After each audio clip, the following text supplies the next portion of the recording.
नमस्कार, बहुत स्वागत है आपका स्वदेश न्यूज में। मैं हूं आपके साथ अंशुल शर्मा और आप देख रहे हैं तालिबान की दो टूक। तालिबान और पाकिस्तान के बीच सरकार के गठन को लेकर तनातनी पैदा होती नजर आ रही है। तालिबान के सख्त बयान के बाद अब एक बार फिर पाकिस्तान के पीएम इमरान खान ने तालिबान को चेतावनी देते हुए कहा कि अगर देश में एक समावेशी सरकार के गठन नहीं होता है तो आने वाले समय में गृह युद्ध होगा। आपको बता दें कि इमरान खान के ऐसे ही बयान पर तालिबान ने कहा था कि अफगानिस्तान में एक समावेशी सरकार स्थापित करने के लिए किसी देश को कोई अधिकार नहीं है। इतना ही नहीं, इमरान खान ने तालिबान सरकार को मान्यता देने के लिए अपनी शर्तों में ये कहा है कि अफगानिस्तान की जमीन का इस्तेमाल ऐसे आतंकवादी ठिकानों के लिए नहीं होना चाहिए जिससे पाकिस्तान की सुरक्षा को खतरा हो। एक इंटरव्यू की अगर बात करें तो उस इंटरव्यू में इमरान खान ने कहा था कि अगर वो सभी गुटों को शामिल नहीं करते हैं तो आज नहीं तो कल वहां पर गृह युद्ध होगा। उन्होंने ये भी कहा कि इसका मतलब होगा कि अफगानिस्तान अस्थिर और अराजक होगा और इसके अलावा यह आतंकवादियों के लिए स्वर्ग बन जाएगा। प्रधानमंत्री इमरान खान ने तालिबान सरकार को मान्यता देने के लिए पाकिस्तान की शर्तें बताई और इमरान खान ने पड़ोसी देश में नए नेतृत्व को समावेशी होने और उनके मानवाधिकारों का सम्मान करने का आह्वान भी किया। उन्होंने तालिबान को याद दिलाया कि अफगानिस्तान का इस्तेमाल ऐसे आतंकवादियों को ठिकाने लगाने के लिए नहीं किया जाना चाहिए जो पाकिस्तान की सुरक्षा के लिए खतरा पैदा कर सकते हैं। तालिबान ने हाल ही में लड़कियों को माध्यमिक विद्यालयों से बाहर कर दिया था। केवल लड़के और पुरुष शिक्षकों को ही लौटने की अनुमति थी और इस पर पीएम खान ने यह भी कहा कि उनका मानना है कि लड़कियां जल्द ही स्कूलों में जा सकेंगी। उन्होंने कहा कि अफगानिस्तान में महिलाओं को जो शिक्षा है वो प्राप्त करना रोकना एक गैर इस्लामिककरण होगा। तो पूरा मुद्दा यह है कि तालिबान की पाकिस्तान को टूक किस तरीके से दी गई है। दो टूक तालिबान ने पाकिस्तान को दे दी है। आतंकवाद के लिए अफगानिस्तान की जमीन का इस्तेमाल न हो, ये बात यहां पर की जा रही है। तालिबान सरकार को मान्यता देने के लिए बाधित कर रहा है पाकिस्तान, और तालिबान और पाकिस्तान के बीच सरकार के गठन को लेकर तनातनी अभी भी बनी हुई है। और इस पर चर्चा के लिए हमारे साथ दोनों मेहमान जुड़ गए हैं। सुमन शर्मा जी, रक्षा विशेषज्ञ, हमारे साथ यहाँ पर जुड़ गए हैं। इसके साथ ही विंग कमांडर प्रफुल्ल बख्शी जी भी हमारे साथ यहाँ पर जुड़े हुए हैं। बहुत स्वागत है आप दोनों का ही।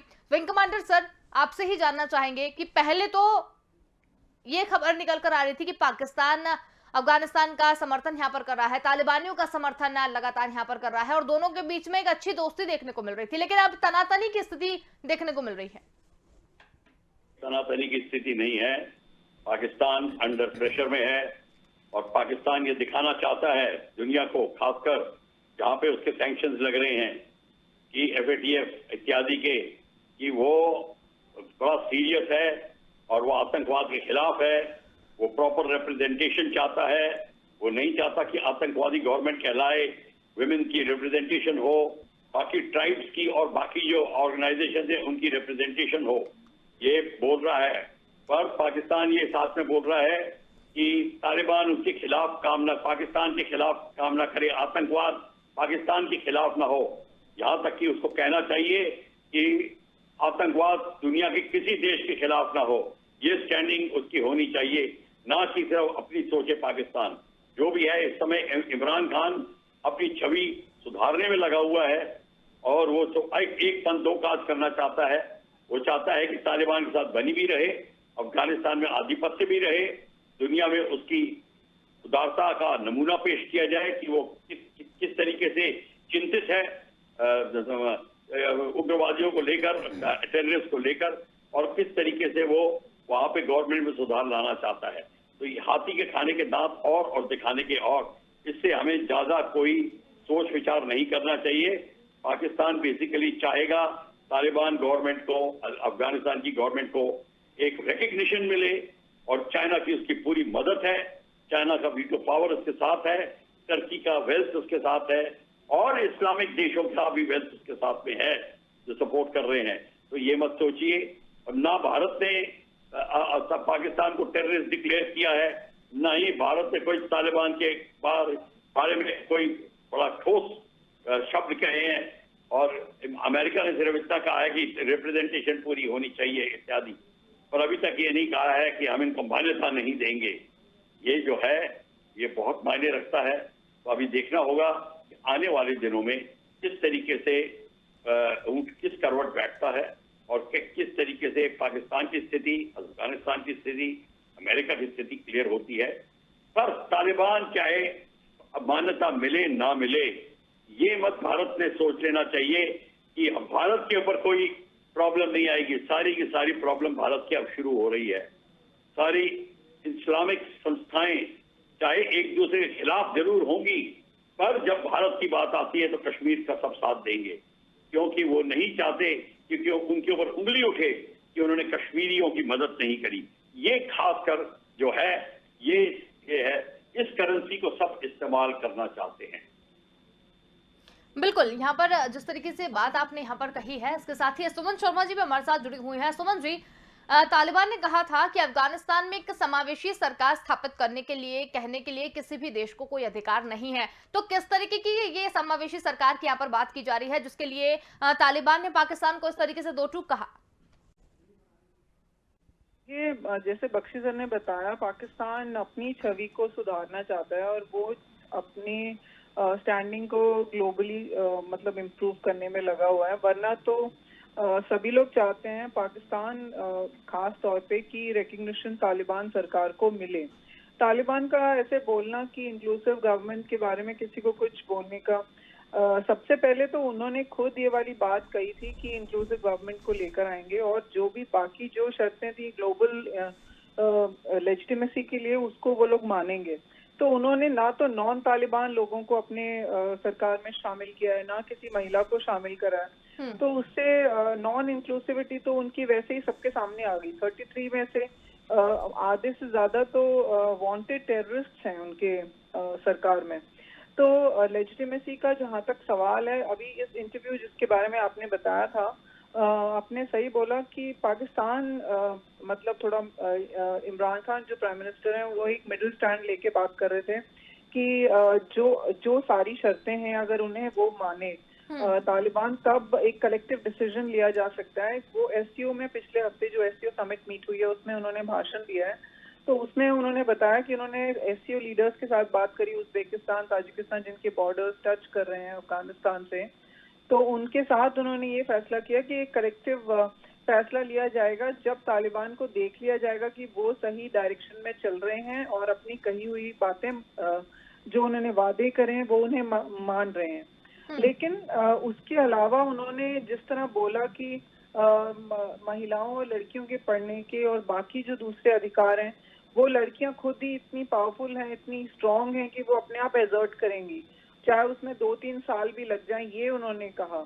तो उसके बारे में उन्होंने तालिबान को पूरी तरह एक क्लीन चिट देके ये कह के साइड में कर दिया कि ये उनकी जिम्मेदारी नहीं है, जबकि ऐसा कुछ भी देखने को नहीं मिल रहा है। जिस तरह लड़कियों को अंदर रखा जा रहा है, पढ़ाई करने से रोका जा रहा है, उनको जो काम 1 या 2 जो भी इम्पोर्टेंट काम थे जो कि महिलाओं के अलावा कोई कर नहीं सकता, सिर्फ उनके लिए उन्हें छोड़ा गया है। बाकी सब चीजों के लिए उनसे कहा गया है कि वो घरों के अंदर रहें। यहाँ तक कि लेजिटिमेसी को लेकर तालिबान इतना ज्यादा मतलब रेस्टलेस हो गया है कि उन्होंने अभी जो चल रहा है यूनाइटेड नेशंस जनरल असेंबली, उसमें भी कहा है कि जो पुरानी सरकार के रिप्रेजेंटेटिव हैं वो नहीं माने जाएंगे, हम अपने आदमी को भेजेंगे। सुहेल शाहीन का नाम भी उन्होंने शायद आगे किया है कि हम वहाँ अपना रिप्रेजेंटेटिव भेजना चाहते हैं और बात करना चाहते हैं लोगों से, सभी लीडर्स के साथ। तो यूएन जैसी बॉडी जो कि वर्ल्ड की सबसे बड़ी डेमोक्रेटिक बॉडी है, जो कि सभी कंट्रीज को रिकग्निशन देती है और जिन्होंने बिल्कुल एक सिरे से तालिबान को नकार दिया था कि उनको रिकग्नाइज नहीं किया जाएगा, उनके लिए भी उन्होंने कहा है कि हमें वहाँ सीट मिलनी चाहिए, रिप्रेजेंटेशन मिलना चाहिए। तो वो लोग लेजिटिमेसी को लेकर इतना ज्यादा परेशान भी हो रहे हैं क्योंकि एड नहीं आ रहा है और भी जो दूसरी परेशानियां हैं उनके ऊपर जिस तरह की भारी शर्तें रखी गई हैं, आगे वो लोग कैसे बढ़ेंगे। और इन फाइटिंग जो उनकी चल रही है, जो खबरें आ रही हैं वहां से कि आपस में वो लोग गुटबाजी लड़ रहे, लड़ाई चल रही है उनकी, तो ये सब देखकर पाकिस्तान का स्टांस हमेशा ये रहा है कि वो उन्हें सपोर्ट भी करे, लेकिन ग्लोबली अपने जो उनके ऊपर FATF लगा हुआ है और भी जो उनके ऊपर ये इल्जाम लगा रहता है कि वो तालिबान को उन्होंने सपोर्ट हमेशा से किया है, तो वो एक डिप्लोमेटिक मिडिल स्टांस लेके चलने की इनको आदत है। और प्राइम मिनिस्टर इमरान खान के जवाबों को सुन के ऐसे लग रहा था जैसे उन्हें खुद नहीं मालूम है कि उनके आर्मी चीफ और ISI चीफ पाकिस्तान में अफगानिस्तान में जाके क्या करके आए हैं।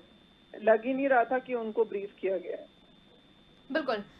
Wing commander sir, Imran Khan की अगर बात करें तो इमरान खान ने तालिबान सरकार को मान्यता देने के लिए अपनी शर्तों के बारे में कहा और उस शर्त में उन्होंने ये कहा कि अफगानिस्तान की जमीन का इस्तेमाल ऐसे आतंकवादी ठिकानों के लिए नहीं होना चाहिए जिससे पाकिस्तान की सुरक्षा को खतरा हो। तो कहीं ना कहीं पाकिस्तान यहाँ भी अपना हित तो देख रहा है।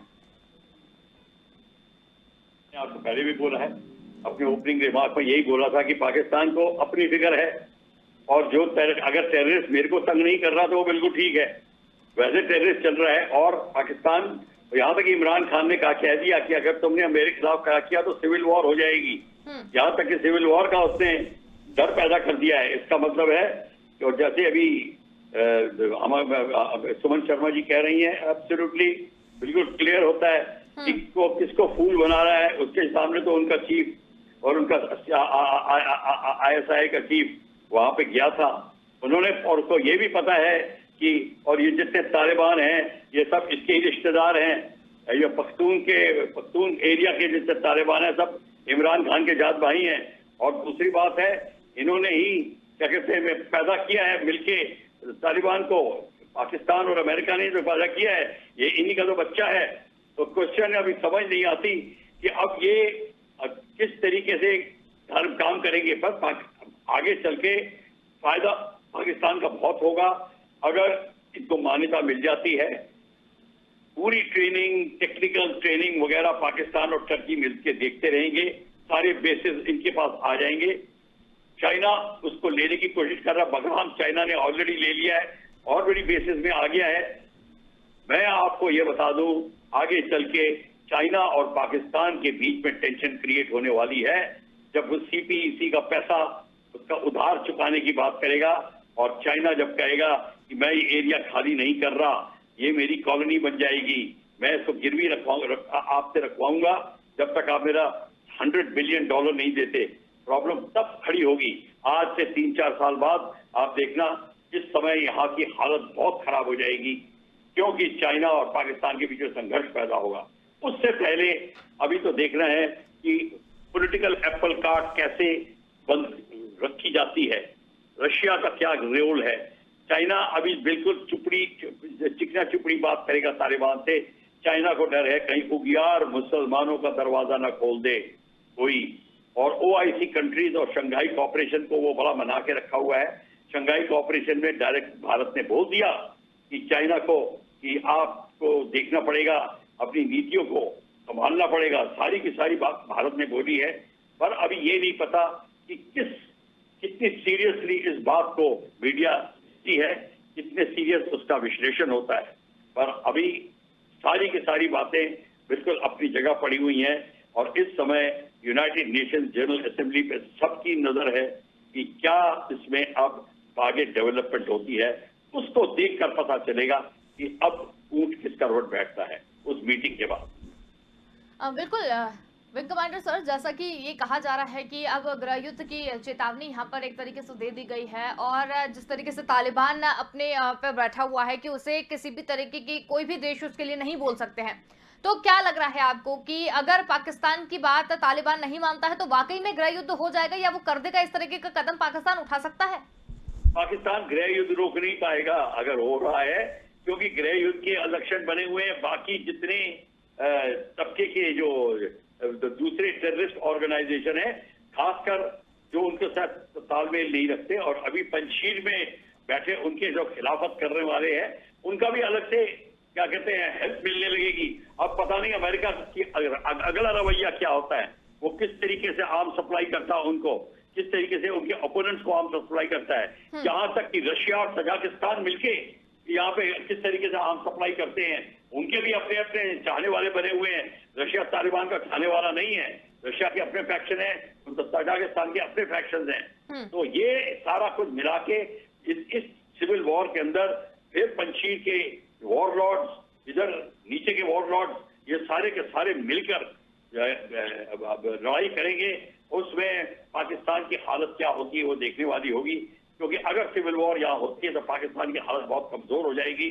और तालिबान का जो एलिमेंट है इस सिविल वॉर में इमरान खान की खिलाफत करेंगे और पाकिस्तान आर्मी की खिलाफत करेंगे, क्योंकि पाकिस्तान आर्मी का कंट्रोल कम होने लगेगा और वो ये नहीं चाहेंगे कि हमारा कंट्रोल कम हो। इसीलिए उनका सबसे ज्यादा हनन इन लोगों का होगा।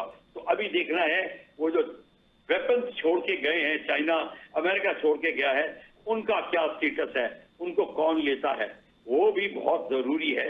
इस समय तालिबान के बस की बात नहीं है, किसी के बस की बात नहीं है एक्सेप्ट पाकिस्तान या टर्की या चाइना। चाइना कुछ कर नहीं सकता उन वेपन्स का यहाँ बैठा बैठा। बिटवीन टर्की एंड पाकिस्तान अब देखा जाएगा क्या होता है। तो वो और इंस्टेबिलिटी पैदा करेगा, और अगर सिविल वॉर को डाइल्यूट करने के लिए तन बटोरा जाएगा कि जम्मू एंड कश्मीर की तरफ कि आप वहां पे भेजिए और उनको ज्यादा टेररिस्ट को कि आप आतंक फैलाइए, इंडिया के अंदर जाके जम्मू एंड कश्मीर में फैलाइए, पीओके में फैलाइए। इसके लिए अपनी प्रॉब्लम्स को डाइल्यूट करने के लिए वो इस समय उस लड़ाई को इस साइड में डाइवर्ट करेगा भारत की तरफ। बिल्कुल।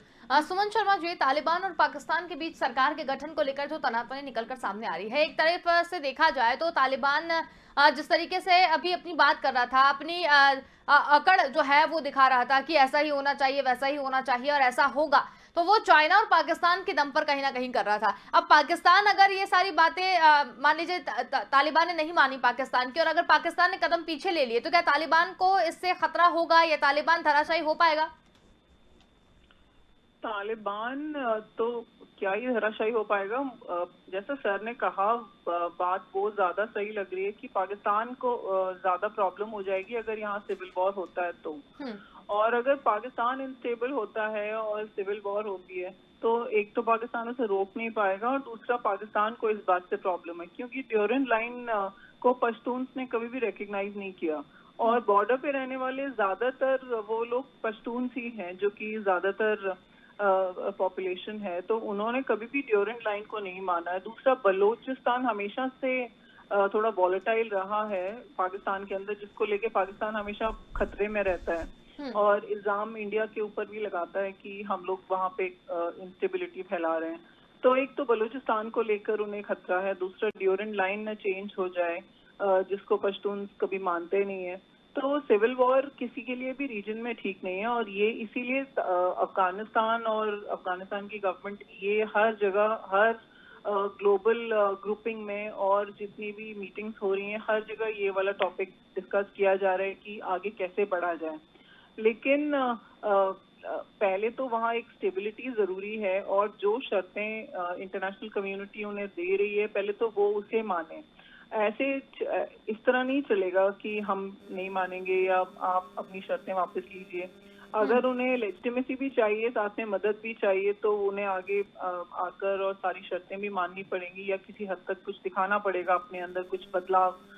इंक्लूसिव गवर्नमेंट के बारे में बात करी गई है, उनकी जमीन से कोई टेररिज्म नहीं फैलाया जाएगा, और लड़कियों और औरतों के हक उन्हें दिए जाएंगे। ये इनमें से अभी तक कोई चीज नजर नहीं आई है, 1 महीने से ऊपर हो चुका है, तो कहीं पे भी कोई कैसा भी चेंज नहीं दिखाई दे रहा है। अगर, और जहां तक पाकिस्तान, चाइना, रशिया इनके स्ट्रैटेजीज का सवाल है, देखिए रशिया को सेंट्रल एशिया में शांति चाहिए, और चाइना को भी अफगानिस्तान वाला रूट इस्तेमाल करना सेंट्रल एशिया में घुसने के लिए। तो वो बड़े देश हैं, उनकी सोच भी बड़ी है। पाकिस्तान सिर्फ कश्मीर तक ही सोच पाता है, या फिर वो अपनी एक अफगानिस्तान को अपनी कॉलोनी या प्रोविंस की तरह रखना चाहता है। उनकी सोच सिर्फ वहीं तक है, सिर्फ इंडिया के खिलाफ इस्तेमाल किया जाए, इस तरह की सोच रखता है। तो ऐसे ये सब क्लैश होने वाले कॉन्फ्लिक्ट जोन्स हैं जो कि एक दूसरे के साथ क्लैश होते हैं। अगर पाकिस्तान ये समझ जाए कि अपने एजेंडा के लिए रशिया और चाइना उसकी मदद करेंगे, तो ऐसा नहीं होने वाला है। वो देश बड़े हैं, उनके पास ज्यादा पैसा है, और वो अपना हित देख रहे हैं, जैसे कि हर एक देश अपना हित, अपना इंटरेस्ट देख रहा है। तो ये आगे आने वाली बात है, आगे आने वाले दिनों में, कि तालिबान किस तरह आगे बढ़ता है, क्योंकि वो फिर एक खिलौने की तरह रह जाएगा जिसे सब लोग इस्तेमाल करेंगे। तो ये चीज नहीं होनी चाहिए। बिल्कुल। विंग कमांडर सर, अगर ये मुद्दे से थोड़ा सा अलग हट के अगर बात करें, तो कुछ सार्क देशों को लेकर भी एक बैठक यहाँ पर होने वाली थी, जिसे पाकिस्तान के कारण ही रद्द कर दिया गया, क्योंकि वो कहीं ना कहीं चाह रहा था कि तालिबान को भी उसमें शामिल किया जाए या उसे मान्यता दी जाए। तो एक तरफ तो यहाँ पर पाकिस्तान जो है वो तालिबान को समर्थन देने की भी बात कर रहा है, दूसरी तरफ गृह युद्ध की भी बात कर रहा है।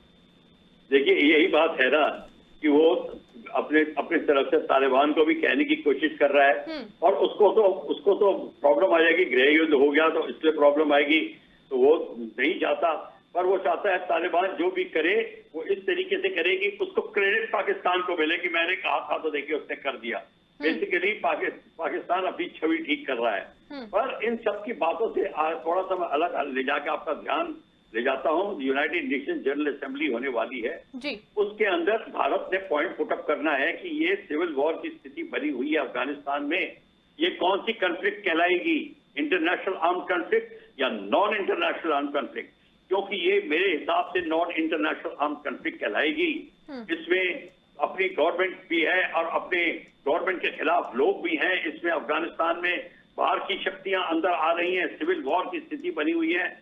इस नॉन इंटरनेशनल आर्म कॉन्फ्लिक्ट में यूनाइटेड नेशंस की ड्यूटी बनती है कि वो यूनाइटेड यूएन वहां पे आए, वहां पे ऑब्जर्वर बने। ह्यूमैनिटेरियन ऑर्गेनाइजेशन जैसे international committee of red cross and red crescent, ये सारी की सारी जो बॉडीज हैं इनको भी आना पड़ेगा। तो ये सारी की सारी चीजों को पॉइंट को रेज करना ये भारत की ड्यूटी बनती है। यूएनजीए में उसको भारत को इस पॉइंट को लाना पड़ेगा कि अब ये भी है, भारत इसमें अगर पहल करेगा ऑटोमेटिकली एक लीडरशिप का मेंटल उसके सिर पे आएगा और एक जिसको कहते हैं कि एक रिस्पॉन्सिबल नेशन की तरह भारत उभरेगा। As it is South China Sea में और इंडो पैसिफिक और एरिया का स्ट्रेटेजिक लीडर भारत को अमेरिका बनाने की कोशिश कर रहा है, कह रहा है कि आप हमारा साथ दीजिए, आगे बढ़िए। वहां मिलिटराइजेशन की बात चल रही है। सिमिलरली ये यूनाइटेड नेशंस जनरल असेंबली में इस बात का जिक्र होगा। तो और उसके साथ ही साथ भारत अपनी ये जो पॉइंट पुटअप करेगा कि हमारी सिक्योरिटी का इसमें हनन होने वाला है। तो जब यूनाइटेड नेशंस की बॉडीज जब आएंगी अफगानिस्तान में ऑटोमेटिकली ही बात सबड्यू हो जाएगी। पर एज इट इज हमारा इंटरेस्ट है यूनाइटेड नेशंस अफगानिस्तान में ही रहे, वहां पे इसको देखता रहे और भारत के जम्मू और कश्मीर और पीओके एरिया में आंच ना आए, और उसके लिए हमें पूरी तैयारी करनी पड़ेगी। ये भी भारत की चिंता है। तो ये सारी की सारी चीजों को एक साथ समावेश करके मैंने आपको बताने की चेष्टा करी है। बिल्कुल, बहुत अच्छी बात आपने यहाँ पर कही है। सुमन शर्मा जी, अगर विंग कमांडर सर की बात को भी लेकर चले तो भारत को सबसे पहले किन पॉइंट पर काम करना चाहिए? नहीं, आपने सही कहा सार्क के बारे में, और इंडिया ने अपना काम शुरू कर दिया है क्योंकि पिछले इतने सालों से सार्क की समिट जो यूएनजीए के साइडलाइंस में हुआ करती थी, अभी वो बंद है क्योंकि पाकिस्तान के साथ हिंदुस्तान बात नहीं कर रहा है और टेरर को लेकर जिस तरह इंडिया ने उसके खिलाफ आवाज उठाई, तो उसी हिसाब से सार्क की समिट होना ही बंद हो गई। और इस बार पाकिस्तान ने ये वाली बात बोली कि अफगानिस्तान को आने दिया जाए, सार्क में पार्टिसिपेट करने दिया जाए, तो इसीलिए सार्क बिल्कुल ही कैंसिल हो गया क्योंकि बाकी सभी देश हिंदुस्तान के साथ थे और उन्होंने इंडिया का समर्थन किया कि ये चीज अलाउ नहीं की जा सकती है क्योंकि वहाँ की गवर्नमेंट अभी तक रिकग्नाइज भी नहीं है। तो वो लोग यूएन में भी आना चाहते हैं, उनको पाकिस्तान सार्क में भी लेकर आना चाहता है। तो ऐसे ये ग्लोबल डिप्लोमेसी और अपनी पोजीशन ऑफ पावर से इंडिया ने जिस तरह दिखाया है और किया है कि सार्क भी कैंसिल हुआ है, और अभी जिस तरह जैसे सर ने बताया कि प्राइम मिनिस्टर मोदी की जो स्पीच होने वाली है 25 तारीख को, उसमें वो इसके बारे में जरूर बात करेंगे और उठाएंगे। कल ब्रीफिंग में भी फॉरेन सेक्रेटरी ने ये वाली बात बोली है कि तालिबान का मुद्दा डेफिनेटली उठेगा क्योंकि ये पूरे वर्ल्ड को अफेक्ट करता है और हम लोग इमीडिएट रीजनल नेबरहुड में हैं तो हमें और ज्यादा अफेक्ट करता है। तो वहाँ की स्टेबिलिटी को लेकर इसके ऊपर डिस्कशन सभी फोरम्स में हो रहे हैं, एससीओ में, ब्रिक्स में, सब जगह डिस्कशन उसको लेकर हुआ है और सब लोग यही वेट कर रहे हैं और उम्मीद लगाकर देखना चाह रहे हैं आगे चलकर कि तालिबान अपने किए हुए वादे पूरे करे या जिस तरह जो उनसे उम्मीद लगाई है इंटरनेशनल कम्युनिटी ने, और सेक्रेटरी जनरल यूएन ने भी ये वाली बात बोली है अपने इंटरव्यूज में कि तालिबान जो उनसे उम्मीद की जा रही है इंटरनेशनली वो उसे करके दिखाए और पूरा करे अगर वो ग्लोबल कमिटी ऑफ नेशंस में आना चाहता है। तो ये अब तालिबान के ऊपर है कि वो जोर जबरदस्ती या अपने जो वायलेंस के भाषा से ये ना सोचे कि यूएन में उन्हें सीट मिलेगी या सार्क में उन्हें डिस्कशन करने के लिए बुलाया जाएगा, ऐसा नहीं चलता। जो रूल्स हैं वो उनके हिसाब से चलेंगे तो इसमें उनका भी फायदा रहेगा और बाकी लोगों का भी। बिल्कुल। तो जितनी भी चर्चा यहाँ पर रही बहुत ही अच्छी रही और समय की भी कमी है, इसलिए आपसे विदा लेना हम चाहेंगे। बहुत धन्यवाद, आप हमारे साथ जुड़े और इस पूरी चर्चा में शामिल हुए। तो यहाँ पर हम बात करते तालिबान और पाकिस्तान के बीच सरकार के गठन को लेकर तनातनी जो पैदा होती हुई नजर आ रही है तालिबान के सख्त बयान के बाद। अब एक बार फिर से पाकिस्तान के पीएम इमरान खान ने तालिबान को चेतावनी दी है कि अगर देश में समावेशी सरकार के गठन नहीं किया गया तो आने वाले समय में गृह युद्ध होगा। अब गृह युद्ध की संभावनाएं तो वैसे भी बन रही हैं और देखा जाए तो किस तरीके से आगे का काम होगा, तालिबान को किस तरीके से समर्थन देना है नहीं देना, ये अपनी जगह है, लेकिन भारत अपनी जगह पर तैयारियां जो है उसने शुरू कर दी है। चाहे वो संयुक्त राष्ट्र की बैठक हो या जितनी भी बैठकें यहाँ पर होनी और हर फोरम में यहाँ पर बात की जा रही है, ताकि अफगानिस्तान को भगवान के भरोसे तो नहीं छोड़ सकते और तालिबानियों के लिए भी क्या करना है ये भी पूरी दुनिया के लिए एक सरदर्द बना हुआ है और पूरी दुनिया उसके लिए एकत्रित हो रही है। फिलहाल के लिए इतना ही। देखते रहिए स्वदेश न्यूज। नमस्कार।